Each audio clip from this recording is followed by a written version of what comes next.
All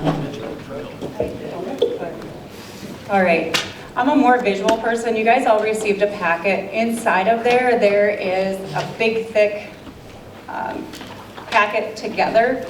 This is my slideshow, and like I said, I'm a visual person, and I think most of you guys are too. So I'm just going to kind of go through what's in here. This is my PowerPoint presentation, and I didn't want to make the poor guys get this all set up just for one little PowerPoint. So we'll just kind of go through this a little bit, and if there's any questions, please let me know.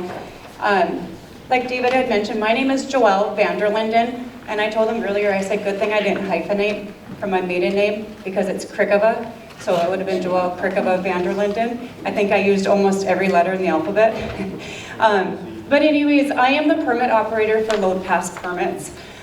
Just curious, how many people have heard of LoadPass permits? Nobody. Okay, perfect. Well, it's not perfect, but hopefully after this, you guys understand it better. I'm going to briefly tell you who we are, what we do, and how we can help out the townships with LoadPass.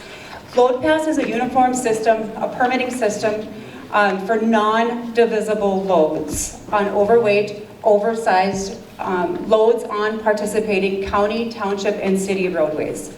Is everybody familiar with non-divisible loads?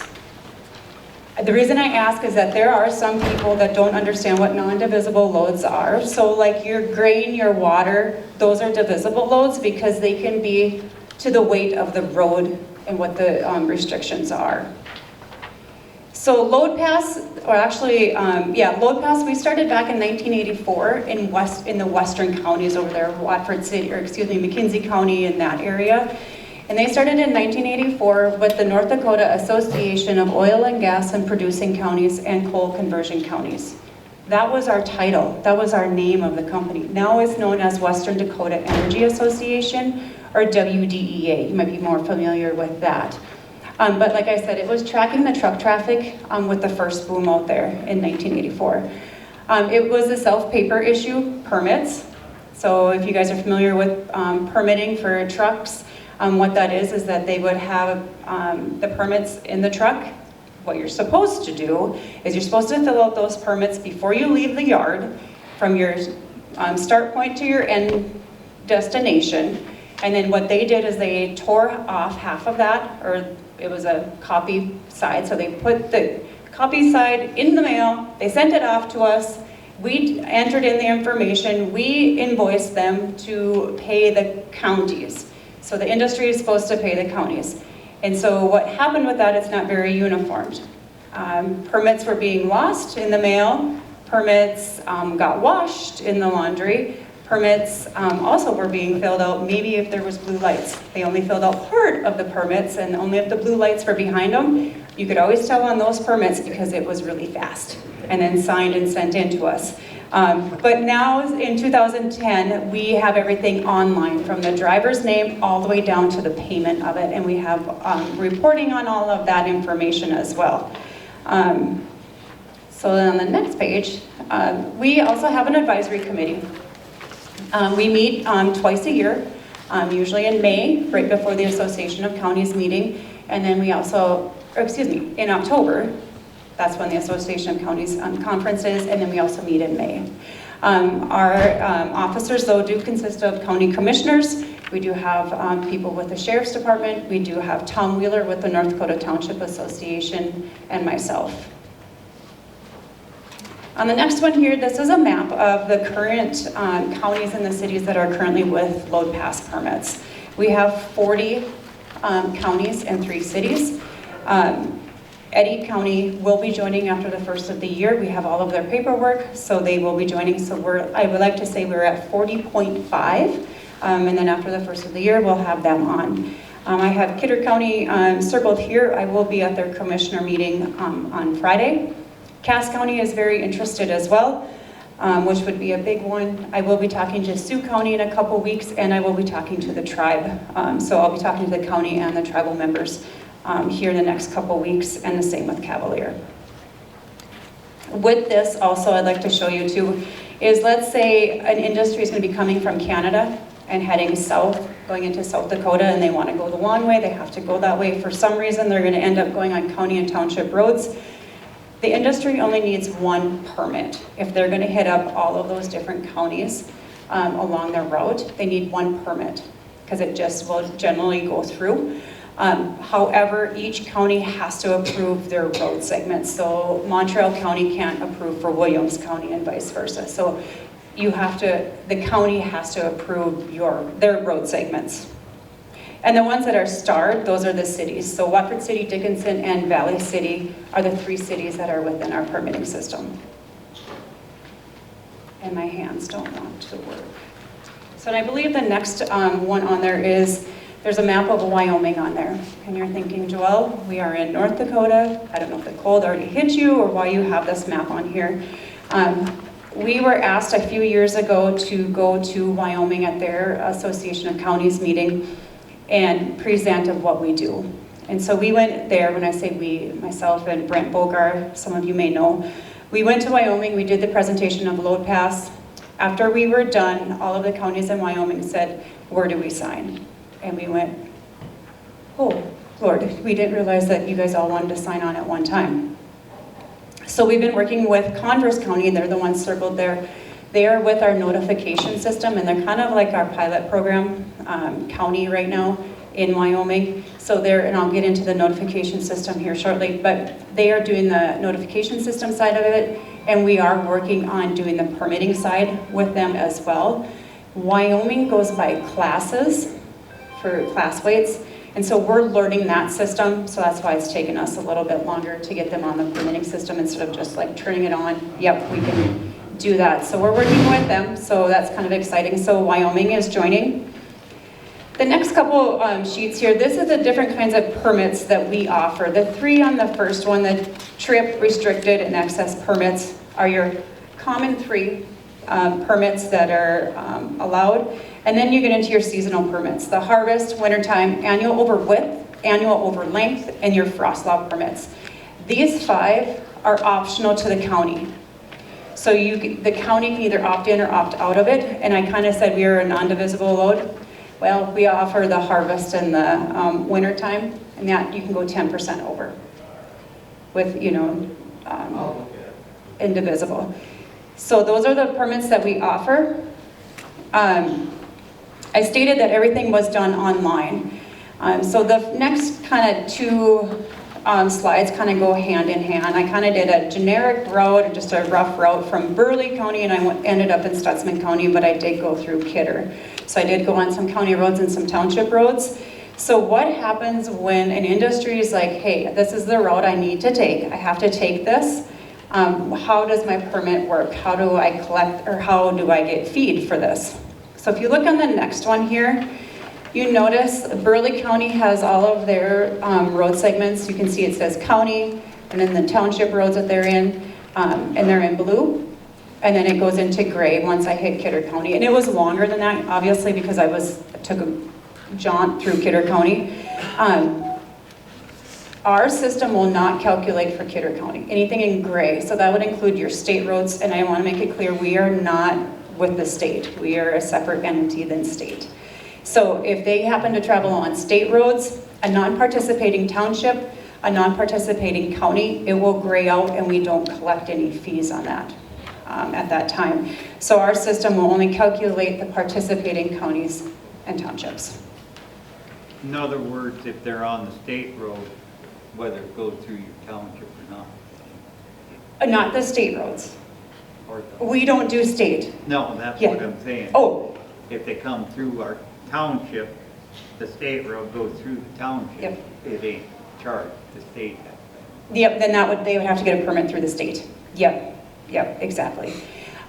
So we are more than just a permitting system for these overweight, overdimensioned loads. We also have a notification system. So let's say that there is a rain event, which has been happening out west and around here too. A rain event and your township is just getting hammered. What you guys can do, the county can do, is they'll send out a notification stating that, I don't know the township names around here, let's say X, Y, and Z township. We're going to shut down all of our roads because they're just not travel. You can't travel on them. You're going to wreck these roads. They're too soft. We can shut down your roads.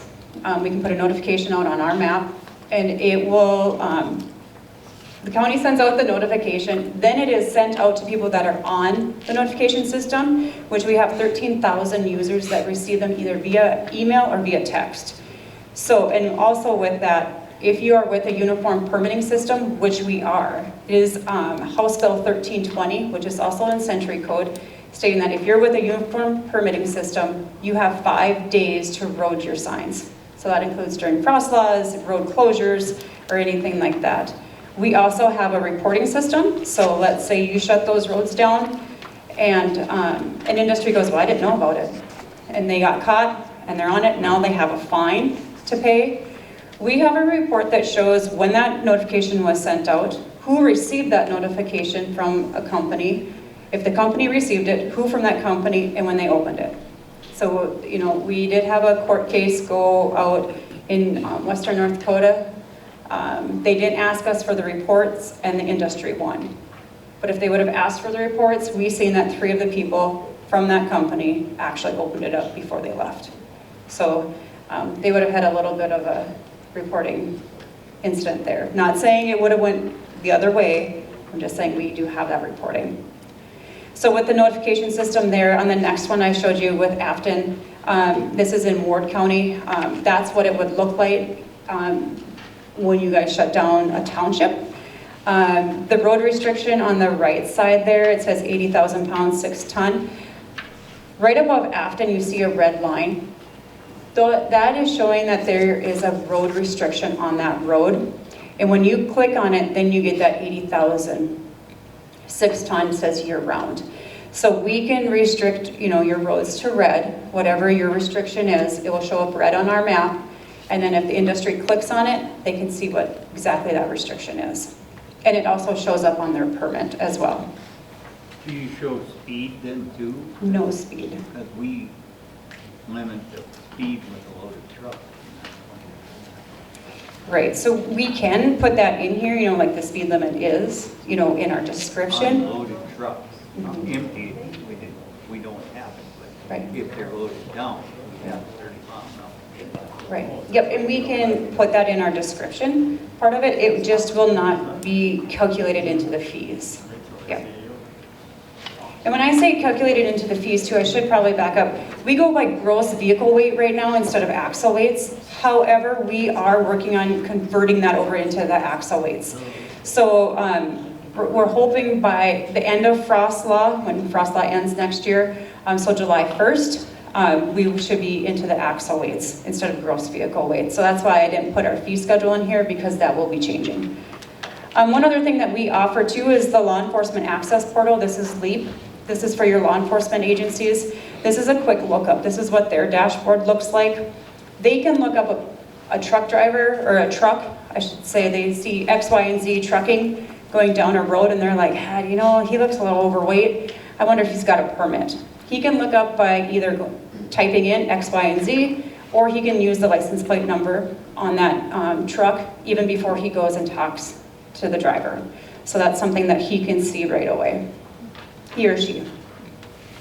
All right, so now you guys are thinking, okay, that sounds fine and dandy. What are the benefits for us if the townships were to join? You still retain control of your roadways. And also, this is a contract between county and township, not between us, LoadPass. So the townships would have a contract with the county. But you guys still retain control of your local roads. You just let the county know, then the county lets us know if we need to restrict them or close them down or add a bridge or anything like that. You increase your revenues right now.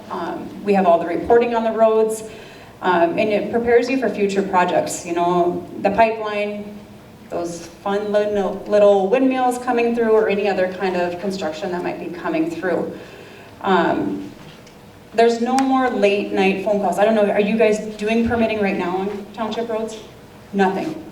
So the industry can go anytime they want on your roads. Okay. It's usually permitted through the county, if they buy a permit from the county.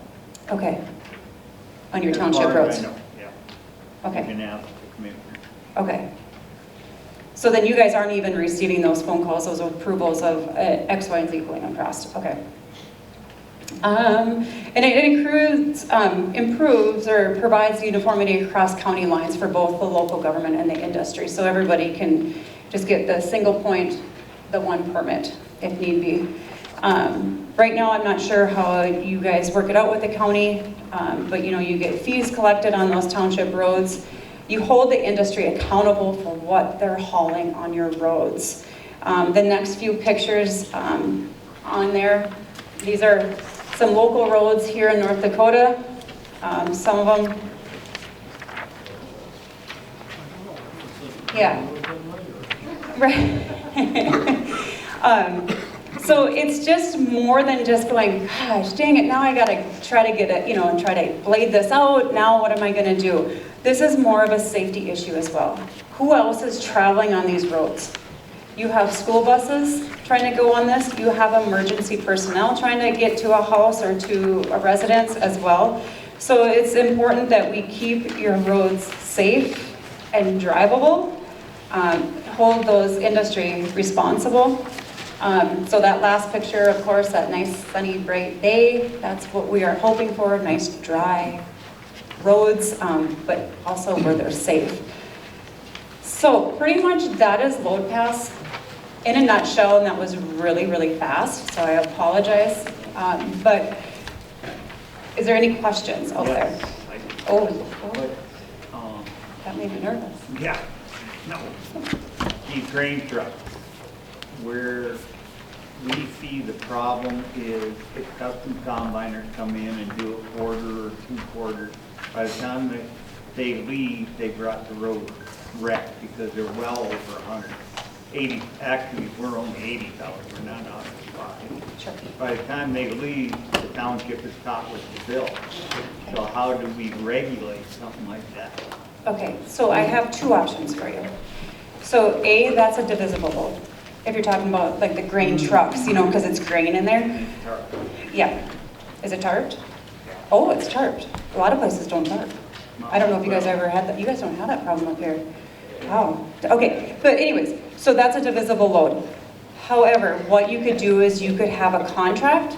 Some counties do this with, like in oil counties, they have contracts with the oil industry and state that, yep, you can use this, but you're gonna have to rebuild it better and, you know, functional once you're done. So you could have it contracted with them. But the problem, what we're gonna have is the farmer hires the custom combiner. We don't know they're coming. How do we address it? That's what, I mean, I've had people tell me it, in up north, they got real bad. You know, so that's what I'm looking for these. You know, the question is, how do they do it? Right. We don't do anything with that, you know, individually. My best thing would be is to go to the Township Association conference in December and talk to the other townships and see how they deal with that, especially like somebody in western North Dakota or like other counties around your area that are also, that you know are dealing with these same people. How do they do it? That would be my suggestion. But if you did it and they get picked up and they don't have the permit, are they fined because they don't have the permit? Is what I'm asking. Yes, they should. If the township is signed up with LoadPass. Yep. And you have it out there that, you know, you have to have a permit for anything over 80,000. Yep.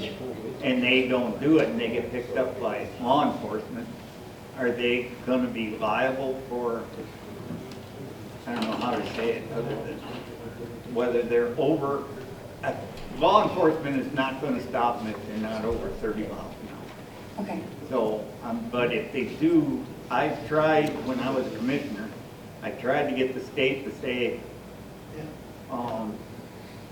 weigh in trucks, walk into the elevator and read the ticket. Then you know if they're way over. Right.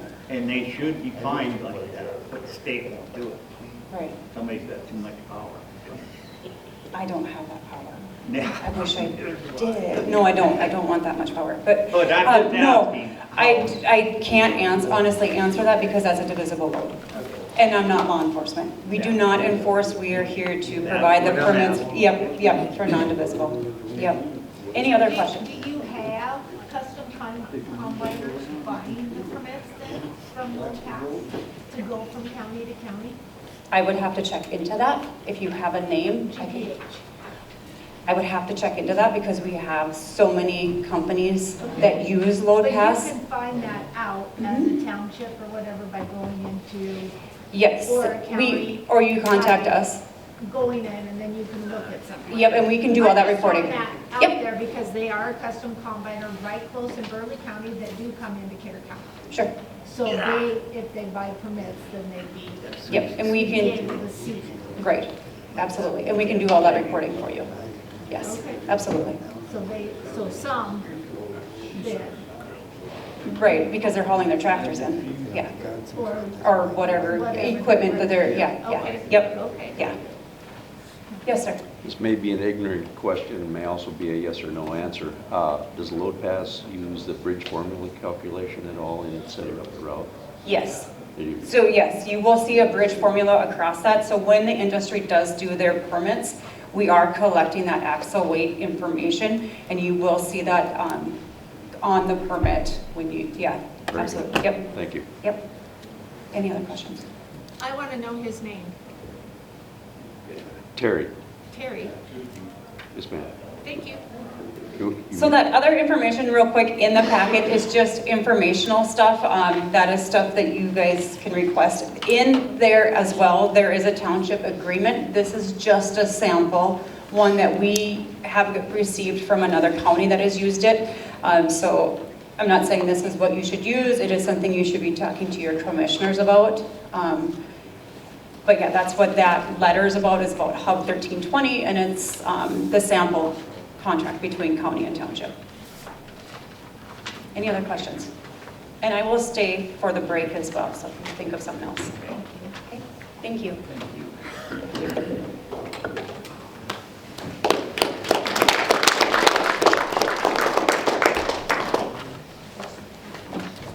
Now we'll have Gary Miller. I was gonna give him a bad time, but we'll let him on. What else is in the chair?